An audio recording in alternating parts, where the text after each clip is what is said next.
MTA International, reaching the corners of the earth.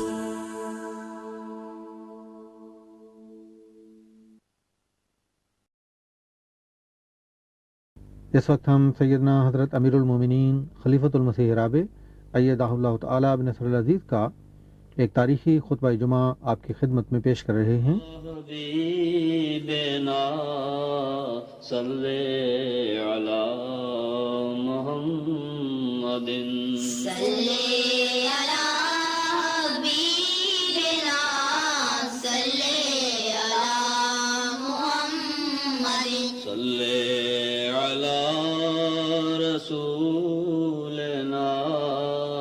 صلی علی محمد صلی علی رسولنا صلی علی محمد صلی علی محمد صلی علی محمد أشهد أن لا إله إلا الله وحده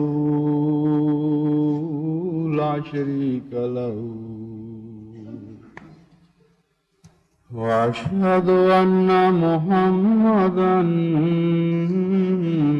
عبده ورسوله أما بعد فأعوذ بالله من الشيطان الرجيم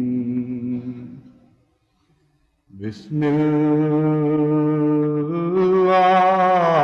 الرحمن الرحيم الحمد لله رب العالمين الرحمن الرحيم مالك يوم الدين إياك نعبد وإياك نستعين اهدنا الصراط المستقيم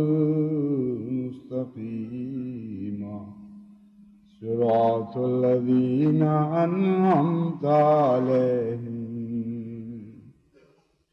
غير المغضوب عليهم ولا الضالين۔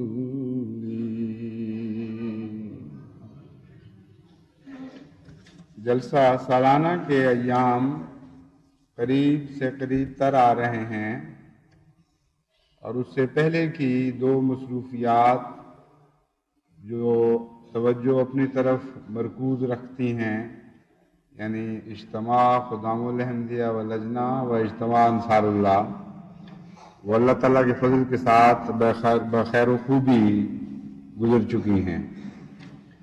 اب تمام توجہ ہمیں جلسہ سالانہ کی طرف مبذول کرنی چاہیے اور اس کی تیاری کے وہ حصے جو کچھ وقت چاہتے ہیں، اب ان کی طرف خصوصی توجہ دینے کا وقت آ گیا ہے۔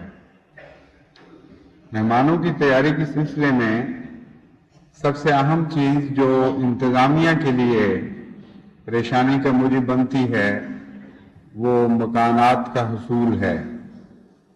جب تک وقت پر ان کو یہ معلوم نہ ہو سکے کہ کتنے دوست اپنے اپنے مکانات یا ان کا کچھ حصہ پیش کریں گے، وہ صحیح طور پر یہ فیصلہ نہیں کر سکتے کہ ہمیں زائد ضرورت کے لیے عارضی انتظام کس قدر کرنے ہیں، اور وہ عارضی انتظامات بھی وقت چاہتے ہیں، مثلاً کیمپنگ گراؤنڈز بنانا اور ٹینٹوں کا انتظام کرنا، اس کے لیے مناسب سہولتیں مہیا کرنا، یہ ساری چیزیں صحیح تخمینے کا تقاضا کرتی ہیں۔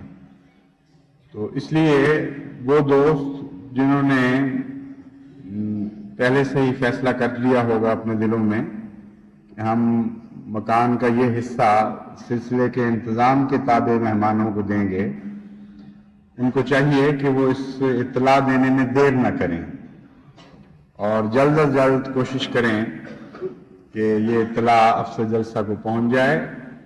اور اس کے علاوہ جو نئے مکان بن رہے ہیں ان کو بھی اس سے اچھا اور موقع میسر نہیں آ سکتا کہ مکان کا افتتاح حضرت مسیح موعود علیہ الصلوۃ والسلام کے مہمان کریں۔ بہت ہی بابرکت افتتاح ہوگا یہ، تو اس لیے ان کو بھی چاہیے کہ اگر وہ نامکمل حالت میں بھی ہیں یا اندازہ لگا کر اگر وہ سمجھیں کہ 15 دسمبر یا 20 دسمبر تک وہ سپرد کر سکیں گے، تو اس وقت کی جو کیفیت ہے ان کے اندازے کے مطابق کہ دروازے ہوں گے یا نہیں، کھڑکیاں ہوں گی یا نہیں، کتنے کمرے ہیں، غسل خانوں کے انتظام کی کیا کیفیت ہے، لیٹرینز موجود ہیں کہ نہیں، ان کے متعلق پوری معلومات افسر جلسہ کو مہیا کر دیں تاکہ وہ ان کو بھی اپنے تخمینوں میں شامل کر لیں۔ مکانات کے علاوہ دوسری ضرورت جو بہت اہم ہے وہ خدمات کی پیشکش ہے۔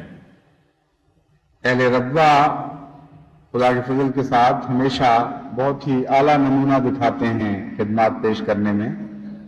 ایسے ایسے گھر بھی ہیں جن میں بعض میں ایک ہی بچہ کام کرنے والا ہوتا ہے، وہی وہ پیش کر دیتے ہیں، اور کس طرح پھر وہ کام چلاتے ہیں اللہ بہتر جانتا ہے، مگر بہرحال بہت ہی اعلیٰ روح دکھائی جاتی ہے ربوہ کے کارکنوں کی طرف سے۔ خصوصاً چھوٹے بچے اس محبت اور اخلاص کے ساتھ سردی میں کام کرتے ہیں کہ ان کو دیکھ کر روح وجد کرتی ہے۔ کسی دنیا کی قوم میں ایسے بچوں کا نمونہ نہیں ملے گا،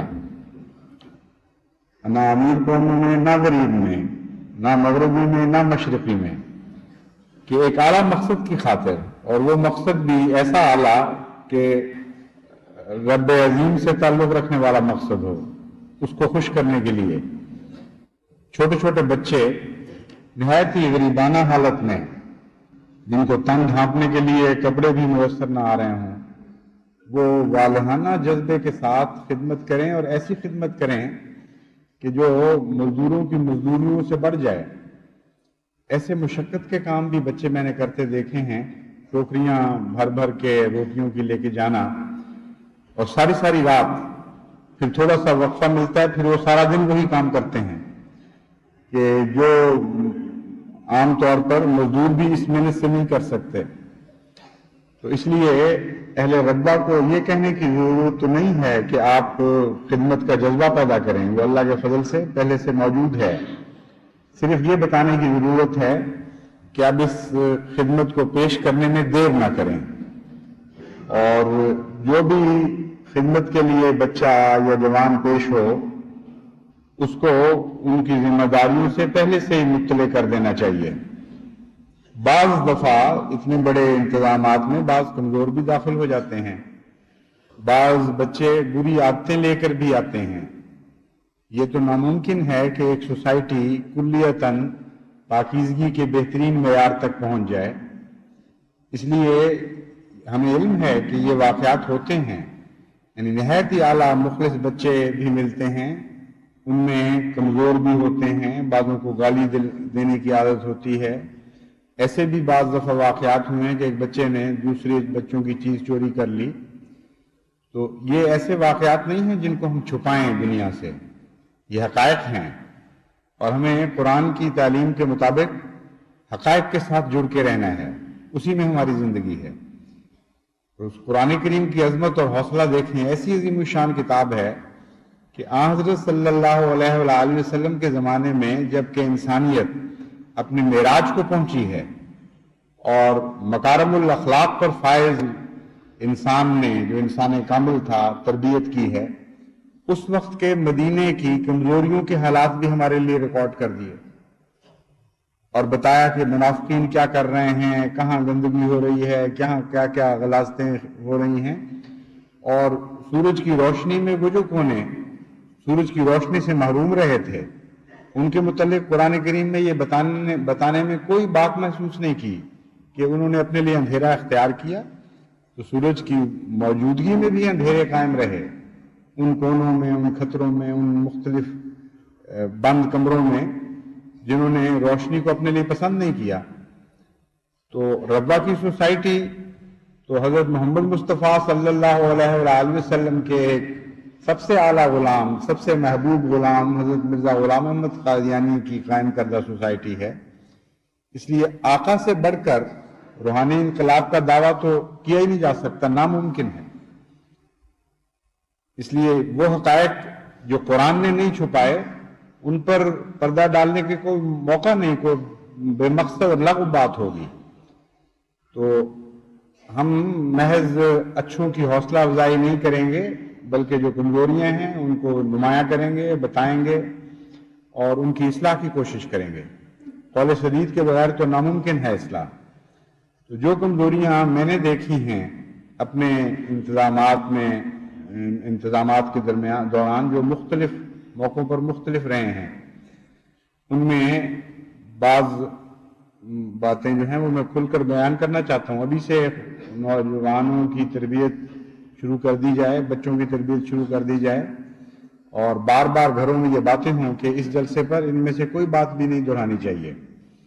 مثلا نماز میں کمزوری دکھاتے ہیں بعض بچے۔ ہماری زندگی کا تو مقصد ہی عبادت کا قیام ہے، اگر اس میں ہم کمزوریاں دکھانے لگیں گے تو اس جلسے کا کیا فائدہ پھر؟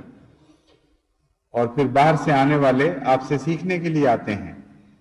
انتظامات میں جو مشغول بچے ہیں ان کو نماز کا نہایت اعلیٰ نمونہ دکھانا چاہیے، بلکہ سارے اہل ربا کو بہترین معیار دکھانا چاہیے نماز کا، اور پھر دکھا کر اس پر قائم رہنا چاہیے۔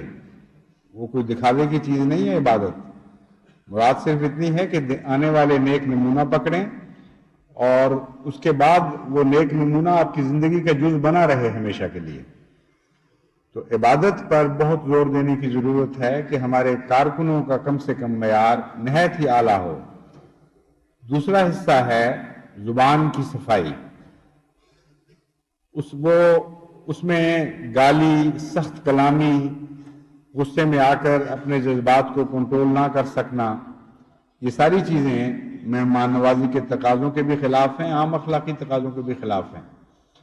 اس لیے کارکنوں کو ابھی اپنے ذہن میں یہ جگالی کرتے رہنا چاہیے کہ ہم نے کون کون سی کمزوری ہے جو میزبان کی شان کے خلاف ہے اور جو عام حالات میں انسان کی شان کے بھی خلاف ہے، تو ان کمزوریوں کو دور کرنا چاہیے۔ تیسری چیز ہے دل کی صفائی۔ جب تک دل میں مہمان نوازی نہ ہو، جب تک دل مہمان کی محبت سے بھرے نہ، از خود میزبانی کے اسلوب اور اس کے سلیقے آ نہیں سکتے۔ سمجھائیں جتنا چاہیں آپ کسی کو، اگر اس کی دل میں مہمان نوازی نہیں ہے اور محبت کا جذبہ نہیں ہے تو سیکھے ہوئے کی ادائیں اور ہوں گی، جو دل سے پھوٹتی ہیں وہ ادائیں بالکل اور ہوتی ہیں، ان میں ایک عجیب بے اختیاری پائی جاتی ہے۔ حضرت اقدس مسیح موعود علیہ السلام کی مہمان نوازی کے واقعات آپ پڑھیں تو اس وقت ہر واقعہ پر، ہر لفظ پر دل گواہی دیتا ہے کہ یہ دل سے پھوٹی ہے مہمان نوازی، اس میں کوئی تصنع، کوئی کسی قسم کی بناوٹ کا دخل نہیں۔ تو ہمیں یہی نمونہ اپنانا چاہیے اور بچوں، بڑوں، عورتوں، مردوں سب کو سمجھانا چاہیے کہ مہمان نوازی ہوتی کیا ہے۔ اس سلسلے میں میں نے سوچا ہے کہ مختلف تنظیموں کی طرف سے مہمان نوازی سے متعلق ایسے واقعات جو آن حضرت صلی اللہ علیہ وآلہ وسلم کے زمانے سے تعلق رکھتے ہوں یا مسیح موعود علیہ السلام کے زمانے میں ان کو ہم نے دوبارہ اجاگر ہوتے دیکھا ہو، ان پر مشتمل مضامین کثرت سے پھیلائے جائیں، مساجد میں پڑھے جائیں، بچوں کو سنائے جائیں، چھوٹے چھوٹے مضامین گھروں میں تقسیم کیے جائیں، اور یہ عام ایک سلسلہ چل پڑے کہ مہمان نوازی کیا ہوتی ہے، ہمارے اعلیٰ مقاصد کیا ہیں مہمان نوازی میں۔ جب تک ہم ان کو حاصل نہیں کریں گے ہم اس کا حق ادا نہیں کر سکیں گے۔ جہاں تک بیرون کی خدمات کا تعلق ہے وہ بھی بہت اہم ہیں، کیونکہ بہت سارے کاموں کے شعبے ایسے ہیں جن میں ربا کے اراکین مہیا نہیں ہو سکتے۔ کیونکہ کام اتنے پھیل رہے ہیں اللہ تعالیٰ کے فضل سے تیزی کے ساتھ، اور آنے والوں کی تعداد مقامی آبادی سے اس تیزی سے بڑھ رہی ہے نسبت کے لحاظ سے، کہ اب یہ ممکن نہیں ہے کہ ربوہ کے اراکین ہر قسم کی خدمات خود ہی کر سکیں۔ اس لیے ہمیشہ تو نہیں لیکن اب کچھ چند سالوں سے ربوہ کے بیرون خدام بھی اپنے آپ کو خدمات کے لیے پیش کرتے ہیں، انصار بھی اور خدام بھی۔ تو ان کو بھی میں مطلع کر رہا ہوں کہ اب وقت بہت تھوڑا رہ گیا ہے، یہ خطبہ سنتے ہی جلد از جلد وہ اپنے نام بھجوانا شروع کر دیں۔ اندازہ ہے کہ 700 بیرونی کارکنان کی ضرورت ہوگی، لیکن یہ اس صورت میں ہے اگر جلسے پہ آنے والوں کی تعداد اسی نسبت سے بڑھے جس طرح ہر سال کم و بیش بڑھتی ہے، اور اگر اس نسبت میں اضافہ ہو جائے، اللہ تعالیٰ اپنے فضل سے اچانک اس تعداد کو بڑھائے، تو پھر اور کارکنوں کی بھی ضرورت پیش آ سکتی ہے۔ اس لیے 700 کی ضرورت ہے تو 1000 پر ہمیں تسلی پانی چاہیے۔ اس لیے کوشش یہی کرے انتظامیہ کہ 1000 کارکنان کی فہرستیں مکمل ہو چکی ہوں اور ان کے کام بھی معین ہو چکے ہوں، یعنی بیرونی کارکنان کے۔ ایک حصہ ہے گھروں کو آرام دہ بنانے سے متعلق۔ اس سلسلے میں سب سے پہلے تو صفائیاں ابھی سے شروع ہو جانی چاہیے، مرمتیں چھوٹی موٹی ابھی سے شروع کر دینی چاہیے۔ ہر انسان اپنی توفیق کے مطابق مرمتیں کرتا ہی رہتا ہے، لیکن یہ موقع سب سے اچھا ہے مرمت کا، کیونکہ اس میں آپ اللہ کے مہمانوں کی خاطر مرمت کریں گے، اور آپ کی یہ مرمت جو ہے یہ عبادت بھی بن جائے گی، آپ کی گھر کی بھی مرمت ہو رہی ہوگی، آپ کے دل اور روح کی بھی مرمت ہو رہی ہوگی، اور اللہ تعالیٰ اس میں بھی برکت بخش رہا ہوگا۔ تو اس لیے اس نیت سے مرمت کریں کہ اللہ تعالیٰ کی خاطر آنے والے مہمان جو حضرت مسیح موعود علیہ السلام کے مہمان بھی کہلاتے ہیں، ان کے لیے زیادہ سے زیادہ آرام مہیا ہو۔ اس سلسلے میں جو دقتیں پیش آتی ہیں بسا اوقات، ان میں ایک بستروں کی کمی ہے۔ بعض دفعہ مہمان بار بار بتانے کے باوجود سفر کی دقتوں کی وجہ سے یا کسی اور وجہ سے اپنے بستر نہیں لے کے آتے، اور یہ ناممکن ہے کہ ایک خاص تعداد سے زیادہ آنے والوں کو بستر مہیا کیے جا سکیں۔ اس کے لیے ایک گھر میں گزشتہ چند سال پہلے میں نے ایک بڑی اچھی ترکیب دیکھی تھی۔ وہ بڑی سادہ سستی سی ترکیب ہے بستر بنانے کی، اس کو اگر اختیار کیا جائے تو وقتی ضرورت طے ہو جاتی ہے، پوری ہو جاتی ہے۔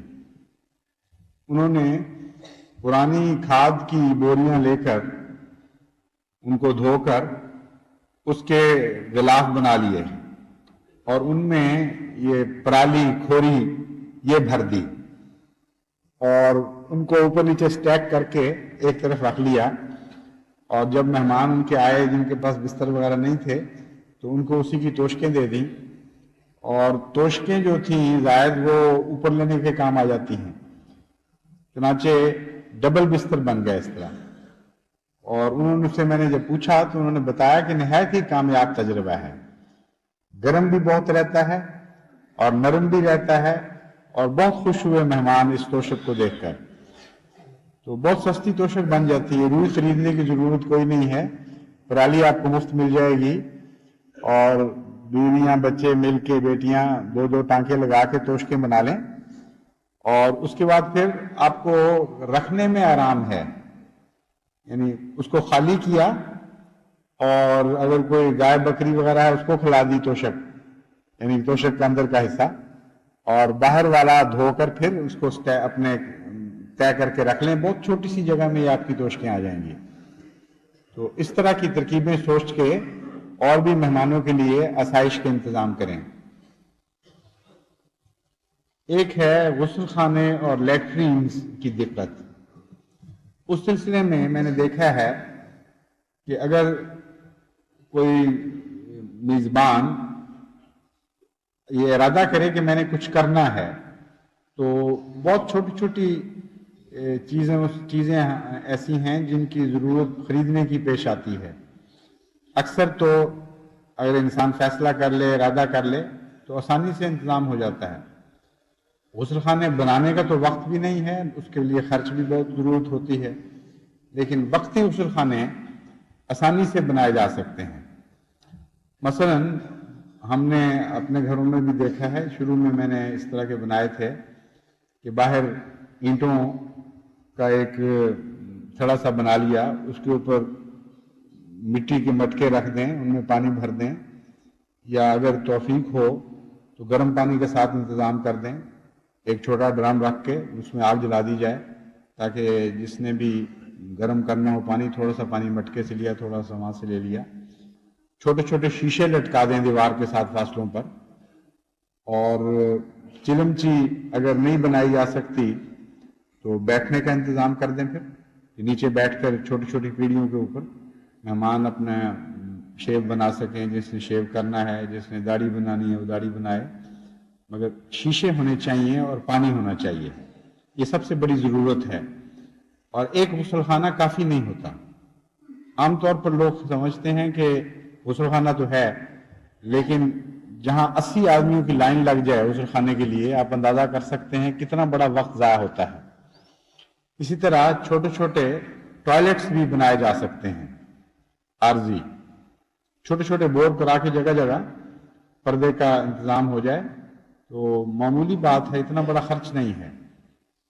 بہرحال جلسہ بھی اس سلسلے میں مدد کرتا ہے، یعنی جلسہ سالانہ کا انتظام. تو ٹوائلٹس کو گھروں میں بڑھانے کی ضرورت ہے، اور لیٹرینز کا بھی جہاں تک ممکن ہو زیادہ انتظام کیا جائے. سجاوٹ بھی ایک زندگی کا حصہ ہے. قرآن کریم نے فرمایا اپنی زینت لے کر جایا کرو.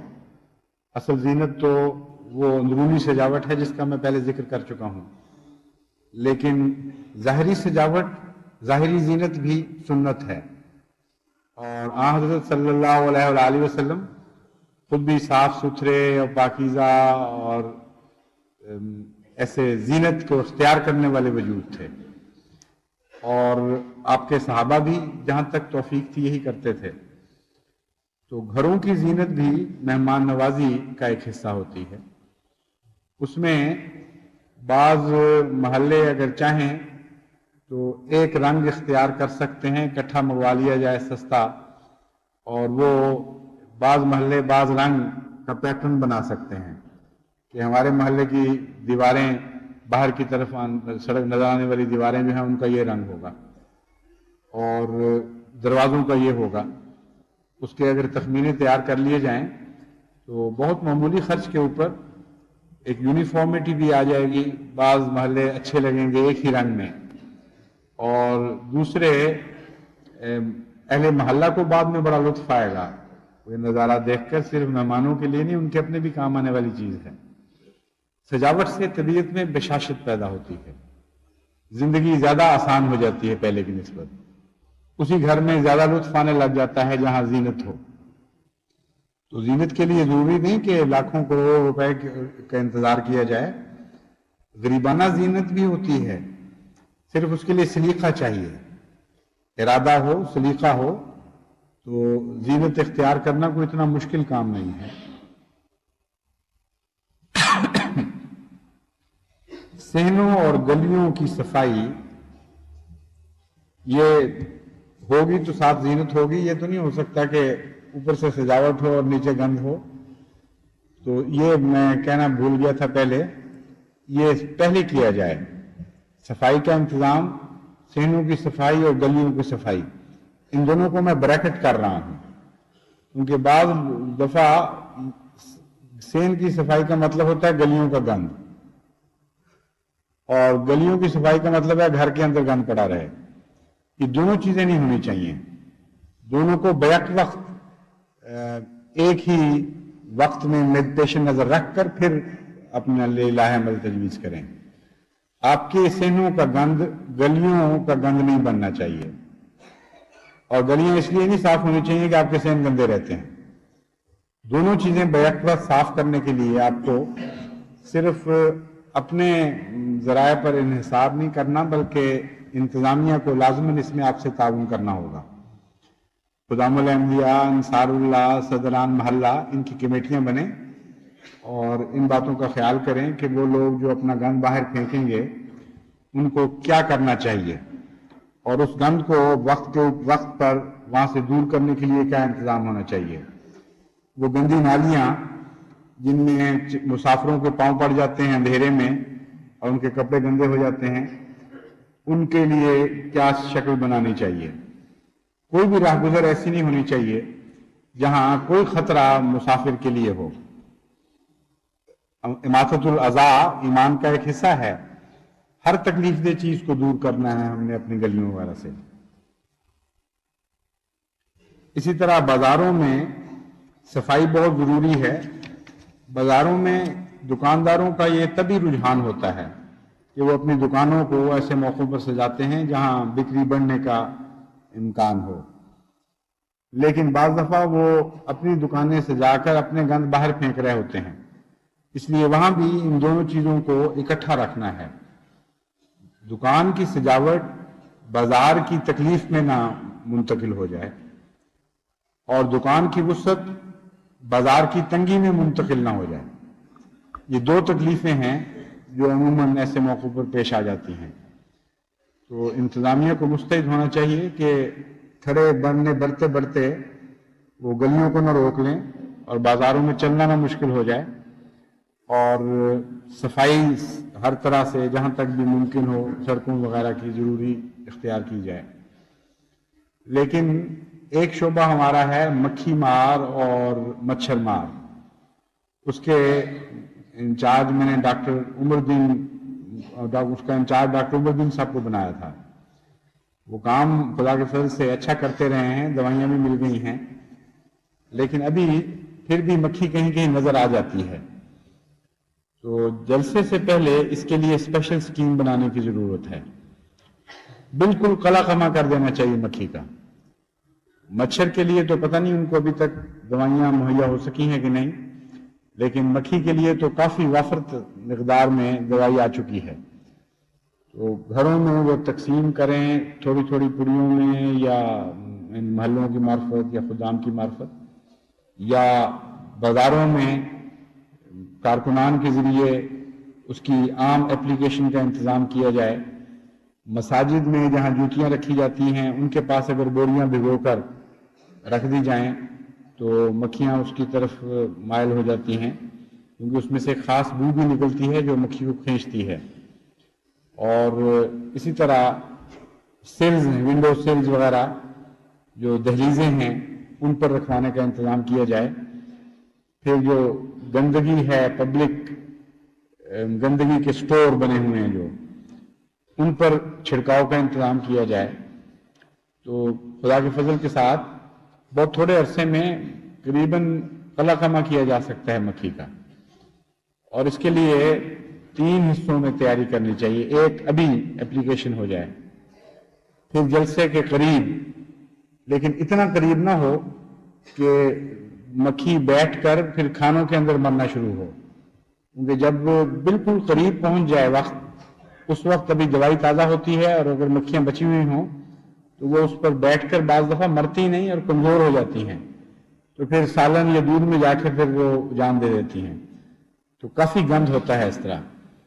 اس لیے جلسے سے اتنا پہلے ضروری ہے کہ جو مکھی مارنی ہے پہلے مار چکے ہوں، اور پھر جلسے کے مان بعد، کیونکہ پھر بھی کچھ نہ کچھ بچی ہوئی مکھیاں جلسے کی غذا پر خود نشو و نما پاتی ہیں، تو اس وقت پھر اس کے بعد فوراً بعد آپ انتظام کر دیں گے تو انشاءاللہ تعالی ربہ ایک ایسا شہر بن جائے گا جو مکھی سے پاک ہو، اور اس لحاظ سے یہ مشرق میں ایک نمونے کا شہر ہوگا خدا کے فضل سے۔ جہاں تک انتظامیہ کے کاموں کا تعلق ہے، انتظامیہ کو عارضی طور پر جو کام ہے وہ تو یہ کہ سڑکوں پر رہنمائی کے لیے بورڈ آویزاں کرنے چاہیے۔ جہاں تک ممکن ہو سکے کمیٹی کے تعاون اور اجازت کے ساتھ، جہاں اجازت اور تعاون ضروری ہو، کوشش یہ کرنی چاہیے کہ مختلف جگہیں جن میں آنے والے دلچسپی رکھتے ہیں ان کی رہنمائی اچھی ہو سڑکوں کے اوپر، اور کچھ نقشے بھی چھوٹے بنا کر سڑکوں کے ان بورڈوں کے اوپر یا نیچے آویزاں کیے جا سکتے ہیں۔ جو مستقل توجہ کا کام ہے وہ پبلک ٹوائلٹس اور لیٹرینز وغیرہ کا انتظام ہے۔ ہمارے ملک میں یہ بڑی ایک کمزوری ہے، یعنی ہمارے ملک میں نہیں بلکہ مشرق کے بہت سے ملکوں میں، کہ اس طرف توجہ نہیں کرتے، اور یہاں تک کہ بعض بڑے بڑے شہروں میں بھی کوئی انتظام نہیں ہوا کرتا تھا۔ جو زمیندار بیچارہ کبھی چلا جاتا تھا اس کی تو حالت خراب ہوتی تھی بیچارے کی۔ اور مجھے ایک دفعہ ایک دوست پرانے بڈھے نے بتایا کہ میں لاہور گیا دیکھنے تو میں قید ہو گیا۔ میرا جرم صرف یہ تھا کہ مجھے پیشاب آ گیا تھا اور کوئی جگہ نہیں ملتی تھی۔ تو اس زمانے میں ٹھنڈی سڑک کہتے تھے مال روڈ کو، تو ٹھنڈی سڑک پہ میں بہت دوڑا ہر طرف، مجھے کوئی جگہ نہیں ملی۔ پھر میں وہیں ایک طرف بیٹھ گیا تو پولیس نے مجھے پکڑ لیا اور وہ تھانے پہنچا دیا کہ تم نے گندی کی ہے جگہ۔ بھئی جی، جو لوگ صفائی چاہتے ہیں، جگہ گندی نہیں کروانا چاہتے، وہ ساتھ انتظام بھی تو کیا کرتے ہیں۔ یہ تو نہیں کہ میلوں میلز کا شہر ہو اس میں ایک بھی ٹوائلٹ نہ ہو اور توقع آپ یہ رکھیں کہ باہر سے آنے والے باہر جا کر ہی فارغ ہوں۔ اس لیے اہل ربوہ کو ضرورت ہے بہت زیادہ پبلک کنوینئنسز کی، کیونکہ یہاں بار بار کثرت سے باہر سے لوگ آتے ہیں، اور یوں بھی ہجوم خلائق آنے والے لوگوں کا ہر ہفتے بھی لگا ہی رہتا ہے، چلتا ہی رہتا ہے۔ تو یہاں پبلک کنوینئنسز کی ضرورت ہے، اس کے لیے تو ایک لمبی پلاننگ کرنی پڑے گی، اور جلسہ سالانہ 7 سالہ جبلی کو مد نظر رکھ کر یہ منصوبہ بنانا چاہیے، اور اس کے کچھ ضروری حصوں کو ہر سال مکمل کرتے رہنا چاہیے۔ اور اس سال بھی کوشش کرنی چاہیے کہ اچھے پیمانے کے غسل خانے اور پھر ساتھ ان کی صفائی کا انتظام بھی، جن لوگوں کو غسل خانے استعمال کرنے کا سلیقہ نہ آتا ہو ان کو سمجھانے والا کارکن بھی ڈیوٹی پر ہو، ایسے سیٹس بعض ضروری جگہوں پر ہو جائیں۔ جلسہ سالانہ کے قریب بھی ہونا چاہیے، اور بازاروں میں بعض جگہ۔ تو اس وقت جتنے بھی وقت تھوڑا ہے چونکہ، اس لیے اگر مستقل نہ ہو سکے تو کچھ عارضی صحیح، لیکن کوشش یہی کریں کہ اگر 1 مہینے کے اندر بعض اچھی مستقل قسم کی لیٹرینز اور ٹوائلٹس وغیرہ بن سکیں تو وہ بنائے جائیں۔ یہ تو ہے عمومی باتیں جو میں نے کہنی تھیں، اور ایک حصہ ہے جو اس میں سے رہ گیا تھا کہنے والا، وہ ہے مہمان کی خوراک۔ اگرچہ جلسہ کی طرف سے مہمان کی خوراک کا انتظام ہوتا ہے، اور خدا کے فضل سے جہاں تک زور لگ رہا ہے انتظامیہ کوشش کر رہی ہے کہ خوراک کے انتظام میں بہتری ہو۔ مشینوں میں جو روٹی پکتی ہے اس کی وجہ سے کچھ دقتیں پیدا ہو جاتی ہیں، جلتی ہے بعض دفعہ کچی رہ جاتی ہے، اس کو بھی بہتر کرنے کے لیے کوشش ہو رہی ہے۔ کمپلیٹلی آٹومیٹک بنانے کی بھی کوشش ہو رہی ہے، اور تجربہ جو کیا گیا امید ہے اس سال اس کو بہت سارے لنگروں میں داخل کر دیا جائے گا، اور آہستہ آہستہ ہم پیڑے والیوں سے اور روٹی بنانے والیوں کی خدمات سے مستغنی ہوتے چلے جائیں گے۔ اور بہت بڑی خرابی جو روٹی کی کوالٹی میں پیدا ہوتی ہے وہ اسی وجہ سے ہوتی ہے۔ پیڑے بنانے والی کوئی موٹا بنا رہی ہے، کوئی پتلا بنا رہی ہے، مشین میں ایک آنچ رکھی ہوئی ہے، کہیں سے زیادہ وزنی روٹی گزر رہی ہے، کہیں سے کم وزنی، کہیں سے وہی مشین جلا رہی ہے، کہیں وہی مشین کچا رکھ رہی ہے۔ تو یہ ساری دقتیں آٹومیشن کے ذریعے دور ہو سکتی ہیں۔ جب خود کار مشینیں کام کریں گی جو پیڑا بھی بنا رہی ہوں اور روٹی کو شکل بھی دے رہی ہوں، تو انشاءاللہ یہ ساری دقتیں دور ہو جائیں گی۔ تو اس سال یہ تجربہ کیا جا رہا ہے، لیکن جو مجھے ایک امکان نظر آ رہا ہے، خطرہ کہنے لگا تھا، وہ خطرہ تو نہیں امکان ہے، وہ یہ ہے کہ اگر مہمان زیادہ آ جائیں تو موجودہ انتظام اس کے لیے ہو سکتا ہے ناکافی ہو۔ ایسی صورت میں ہمیں تیار رہنا چاہیے گھروں میں کچھ زائد انتظامات کے ساتھ۔ جتنے گھر ہیں جن کو خدا نے توفیق دی ہے وہ پہلے بھی کوشش کرتے ہیں، کچھ مہمانوں کا بوجھ وہ ہمیشہ خود ہی اٹھاتے ہیں، اور ایک حصہ ہے صرف جو لنگر خانے کی طرف منتقل ہوتا ہے، لیکن اس کے علاوہ بھی احتیاطاً تیار رہنا چاہیے کہ اگر ان کو یہ کہا جائے کہ آپ نے 3 یا 4 وقت کا کھانا اپنے مہمانوں کو خود دینا ہے تو وہ اس کے لیے راشن پہلے سے تیار رکھیں اور سسٹم بھی بنا کے رکھیں کہ کس طرح پھر روٹی پکائی جائے گی۔ ایسی صورت میں مہمانوں کو ساتھ بے تکلفی سے شامل کیا جا سکتا ہے، کوئی اس میں آر کی بات نہیں ہے۔ یہ جو پاکستان سے لوگ لندن وغیرہ جاتے ہیں ایسے ملکوں میں تو بڑی خوشی سے خدمات اپنی پیش کرتے ہیں، اور وہ بھی مل جل کر آپس میں بھائی بہنوں کی طرح مل کے گزارے کرتے ہیں۔ تو آنے والے بھی ذہنی طور پر اس کے لیے تیار ہو کے آئیں کہ اگر کسی گھر میں یہ خدمات کی ضرورت ہو، روٹی پکانے کے سلسلے میں، سالن بنانے کے سلسلے میں، برتن دھونے کے معاملے میں، تو وہ سارے مل کر گزارا کریں گے۔ اور جہاں تک راشن کا تعلق ہے وہ آپ چند دنوں کا راشن زائد رکھ لیں، یا آپ جو راشن زیادہ خریدیں گے خدا کے نام پر، خدا کی خاطر، وہ آپ کو باقی راشن میں برکت دے دے گا۔ سارے سال کے خرچ میں زیادتی نہیں ہوگی بلکہ آپ دیکھیں گے کہ کمی آئے گی، کیونکہ اللہ تعالیٰ کے دینے کے ڈھنگ بڑے نرالے ہیں، وہ برکتیں بھی حیرت انگیز طریق پر عطا فرماتا ہے، اور یہ تجربہ ہے ہمارا روزمرہ کا، اس میں کوئی فرضی قصہ نہیں ہے۔ تو حضرت مسیح موعود علیہ السلام کے مہمانوں کے لیے ذاتی مہمان نوازی کا اس دفعہ خاص طور پر انتظام کریں۔ آخری بات میں جو کہا کرتا ہوں، ہمیشہ کہتا رہوں گا، وہ دعا ہے۔ دعا کے ذریعے مدد مانگیں۔ بہت سے ایسے مشکلات کے مواقع ہوتے ہیں جن کے اوپر آپ جتنا مرضی منصوبہ بنائیں، جتنی مرضی تفصیل سے سوچیں، ان تک آپ کی نگاہ جاتی ہی نہیں، وہ اچانک پیدا ہونے والے واقعات ہیں، جو حادثات دنیا کے روزمرہ کی زندگی کا حصہ ہیں۔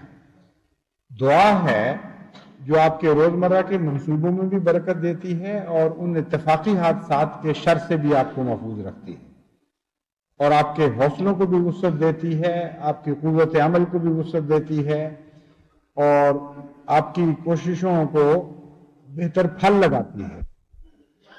اس لیے ابھی سے خاص طور پر جلسہ سالانہ کی غیر معمولی کامیابی کے لیے دعائیں شروع کر دیں۔ اللہ تعالیٰ ہر پہلو سے حافظ و ناصر ہو، اور نہایت ہی اعلیٰ پاکیزہ محبت کے اسلامی اخوت کے ماحول میں ہمیں آنے والے مہمانوں کی بہترین خدمت کی توفیق بخشے۔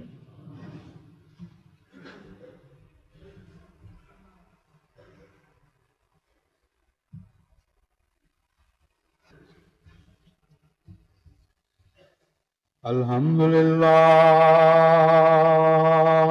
نحمدہ ونستعینہ ونستغفرہ ونؤمن بہ ونتوکل علیہ ونعوذ باللہ من شرور انفسنا ومن سیئات اعمالنا من یہدہ اللہ فلا مضل له ومن يضلله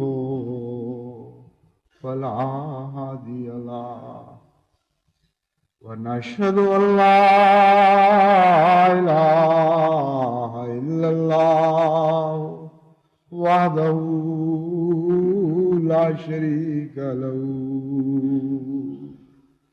ونشهد أن محمدا عبده ورسوله عباد الله رحمكم الله إن الله يأمر بالعدل والإحسان وإيتاء ذي القربى وينهى عن الفحشاء والمنكر والبغي يعظكم لعلكم تذكرون اذكروا الله يذكركم وادعوه يستجب لكم ولذكر الله